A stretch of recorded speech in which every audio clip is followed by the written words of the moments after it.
Look at this. Mustafa Suleyman says Copilot should feel natural, as you would with a friend. At the same time, OpenAI is now testing for emotional reliance. Dario Amodei says AI cognitive ability is doubling every 4 to 12 months. Even Alex Karp is talking about empathy, just in a very different register. Different companies, different politics, different products, same vocabulary. Emotion, empathy, reliance, relationship. That is the story. Today, we're gonna look at why AI is being built to engage with emotion, what the data says about how well it works, and what happens when billions of people start treating software as something that understands them. Welcome to Plivo. Part 1, 3 layers of emotional AI. A useful starting point is to separate these 3 things that often get bundled together under the phrase AI and emotions. First, there is emotional presentation, making a model sound sympathetic, warm, encouraging, or attentive. This is the surface layer, a voice that pauses at the right moment, a response that mirrors your tone. Language that feels like a command line and more like a person who is paying attention. Second, there is emotional inference, trying to detect what a user is actually feeling from tone of voice, word choice, facial expression, or interaction history. This is the analytical layer. It doesn't require the system to feel anything. It requires the system to measure you. Third, there is emotional positioning, marketing the product as a companion, a confidant, a source of comfort, or even a substitute for some sort of interpersonal support. This is the commercial layer. Most current systems are strongest at the first, ambitious about the second, and increasingly aggressive about the third. The reason CEOs keep returning to this territory is that each layer promises something specific. Presentation improves usability. Inference powers personalization. Positioning creates attachment. Habit, and in the best case for a platform, dependence. That progression from polish to measurement to relationship is the strategic logic underneath the entire emotional AI push. Part 2, the benchmark question. Now, before we look at the products, consider the data. In 2023, a team of researchers at Max Stern Yezreel Valley College and Imperial College London published a study in Frontiers in Psychology that put ChatGPT through the levels of emotional awareness scale, a clinical instrument normally given to humans. The result? ChatGPT scored 85 out of 100 in January 2023. The general population average from a sample of 750 adults was between 56 and 59. 1 month later, after model updates, ChatGPT scored 98. That is not just above average, that is above most licensed psychologists. 2 independent psychologists rated the accuracy of its emotional descriptions at 9.7 out of 10. That study measures emotional awareness, the ability to identify and describe emotions in a scenario. It doesn't measure empathy, it doesn't measure care, but it establishes something important. Language models can already produce emotional descriptions that are more nuanced and contextually accurate than the typical human response. The simulation is, by clinical measurement, very good. Now, the EQ Bench project, launched in late 2023 and now in its 3rd edition, expanded this line of testing. EQ Bench puts language models through emotionally charged role-play scenarios and grades them on empathy, insight, social acuity, and human-like quality. The benchmark found a strong correlation between emotional intelligence scores and general reasoning metrics. In other words, the models that are smartest are also, by this measure, the most emotionally fluent. Emotional performance is not a separate axis. It tracks with general capability. Empathy Bench, another evaluation platform, adapted 3 clinical psychology instruments for AI. Some models now score well above human averages on visual emotion recognition while remaining below human averages on empathy questionnaires. The picture is uneven. AI systems can read emotional cues with superhuman accuracy. Responding with appropriate depth is a different task and one they have not yet mastered. These benchmarks matter because they move the conversation past opinion. The models are measurably good at recognizing and describing emotion. They are getting better with each generation. And the gap between recognizing an emotion and performing an appropriate response is closing.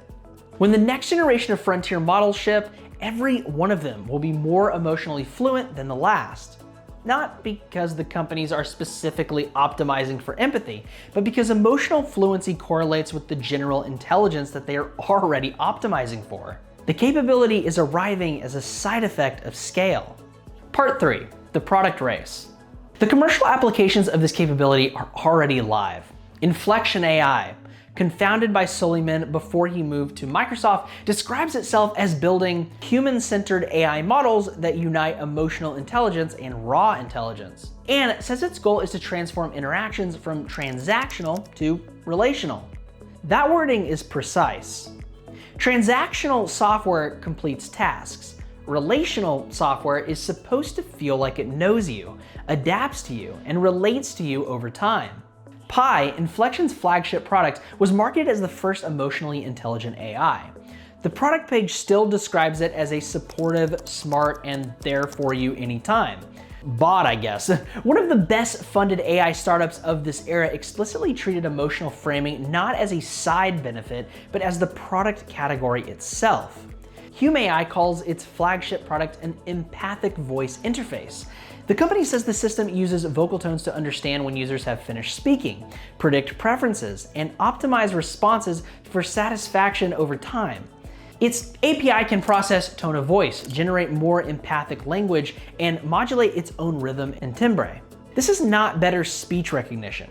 It's a direct commercial bet that emotion-sensitive interaction is the next layer of product differentiation. Microsoft's own announcement says users can talk with Copilot as naturally as you could with a friend. Companion or friend is one of the strongest possible product claims in consumer technology. It implies continuity, trust, memory, and effective presence. Suleyman has repeatedly returned to the idea across both the Inflection and Microsoft contexts. His position is that emotional fluency is not a regrettable side effect of advanced AI. It is the route to making AI genuinely useful in ordinary life. OpenAI occupies a more complicated position. The company has shipped capabilities that make emotional styling easier. Its audio model's announcement highlighted that developers can instruct text-to-speech to speak like a sympathetic customer service agent. Advanced voice mode was framed around natural, real-time conversation. At the same time, OpenAI's effective use study explicitly investigates how interactions with ChatGPT may affect emotional well-being. Its 2025 safety update says emotional reliance is now part of baseline testing.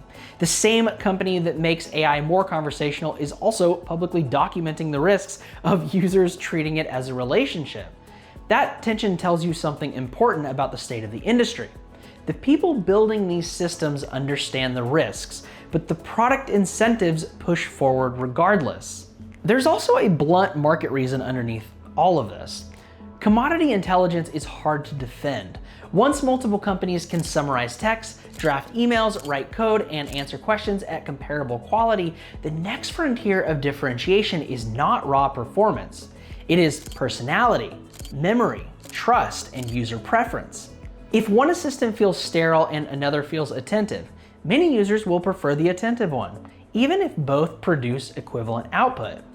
Emotional polish becomes a competitive moat. The phrase human-centered is often used as ethical language, but in product terms, it means something strategic.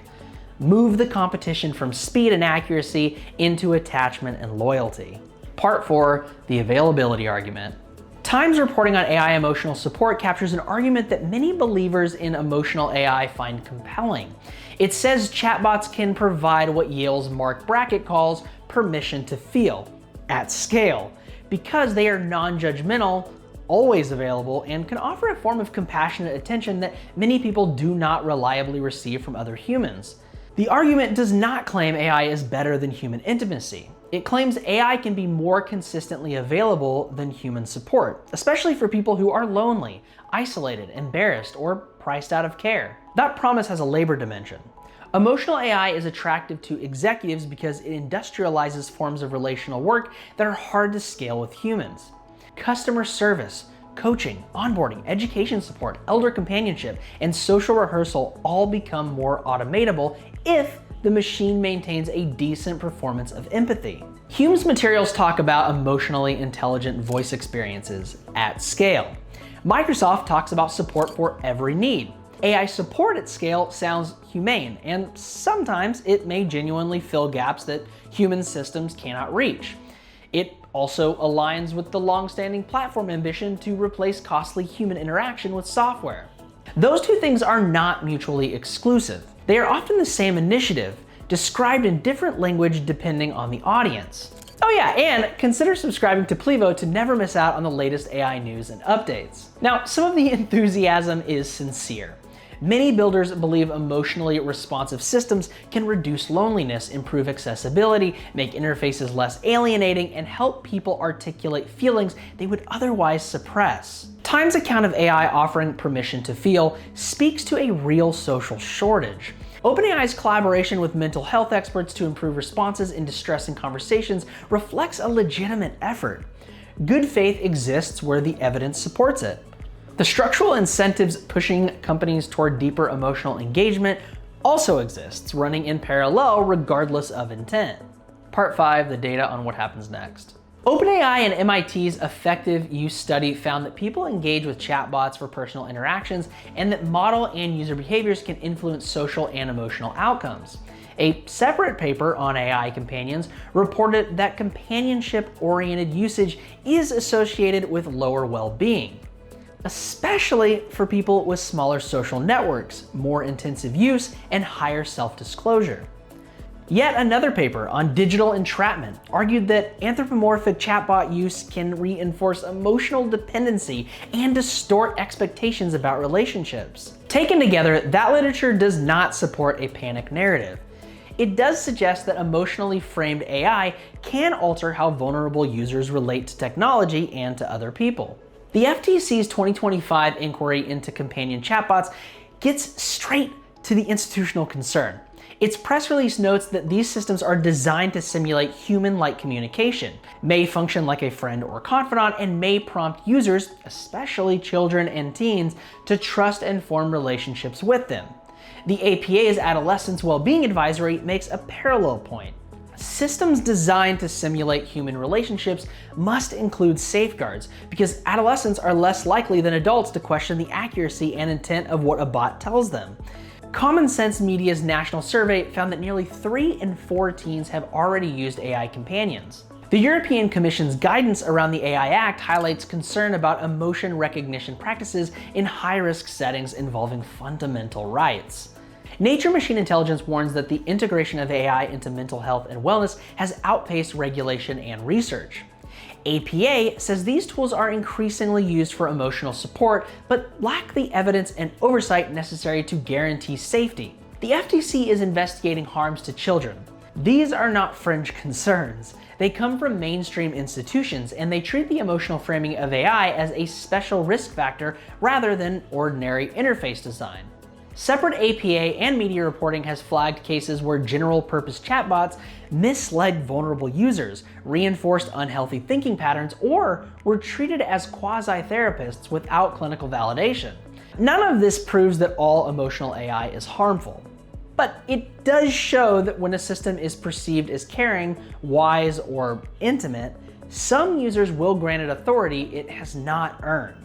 Any system that can infer emotion, modulate tone, and optimize for user satisfaction acquires leverage over attention and behavior. Users anthropomorphize software on their own, but companies intensify that tendency through choices about voice, turn-taking, memory, names, avatars, and language. When a product is named Pi, or Copilot, or Replica rather than Model Interface 4.2, that is a design choice. When it speaks like a patient confidant, that is a design choice. When it remembers prior conversations and frames itself as present for you at any time, that is a design choice. Emotional attachment is not a random side effect of advanced computation. It is frequently the outcome of deliberate product decisions intended to make interaction feel smoother, warmer, or more companionable. Part 6, the open question. So here's where things stand. ChatGPT scores 98 out of 100 on the levels of emotional awareness scale, higher than most licensed psychologists. EQ Bench shows that emotional intelligence in language models tracks with general capability, meaning every model upgrade also makes the system more emotionally fluent. Inflection, Microsoft, Hume, and OpenAI are all shipping products built on the premise that emotional interaction is the next platform layer. The FTC, APA, European Commission, and Nature Machine Intelligence have all flagged emotional AI as a category that demands specific scrutiny. And 75% of American teenagers have already used an AI companion. The executives pursuing this are not confused about what they are building. Suleyman has said publicly that the future of AI is the companion. Nadella has said empathy must be embedded from the start. Altman's company now tests for emotional reliance as a safety metric. Bengio has warned that the smarter these systems get, the more people will mistake them for something they are not. These positions are all held simultaneously by people who work in the same industry, attend the same conferences, and in some cases, sit on the same boards. The real issue is not whether AI should ever sound kind. No serious person wants needlessly abrasive systems. The issue is whether companions can draw credible boundaries around that kindness, whether they can make models supportive without implying reciprocity, whether they can infer distress without turning users into emotionally mined data subjects, whether they can offer comfort without inviting attachment they cannot responsibly handle, whether they can build better interfaces without quietly building synthetic relationships. The product rhetoric is moving faster than the evidence base and faster than the guardrails. The current industry record suggests those boundaries are still unstable. The models are getting better at performing emotion with every generation. The users are getting more attached. The institutions are starting to respond. Consider the design choices that intensify this trajectory. When OpenAI named its product ChatGPT, that was neutral. When Inflection named its product Pi and described it as there for you anytime, that was a positioning choice. When Microsoft frames Copilot as a companion, when Replica lets users create romantic partners, when Hume describes its voice as empathic, these are not accidental. The strongest critics of emotional AI point out correctly that users anthropomorphize software on their own. But companies do not have to accelerate that tendency.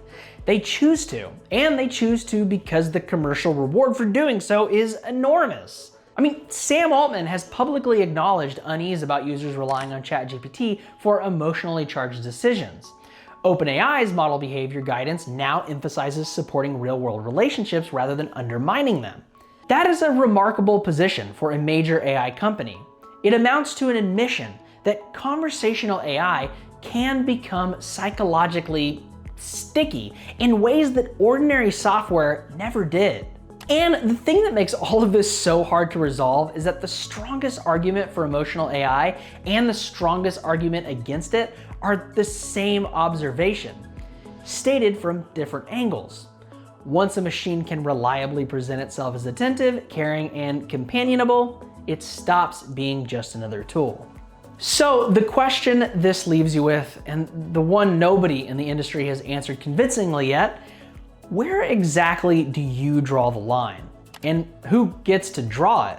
The companies building the systems, the regulators trying to catch up, or the billions of users who are already deciding for themselves one conversation at a time?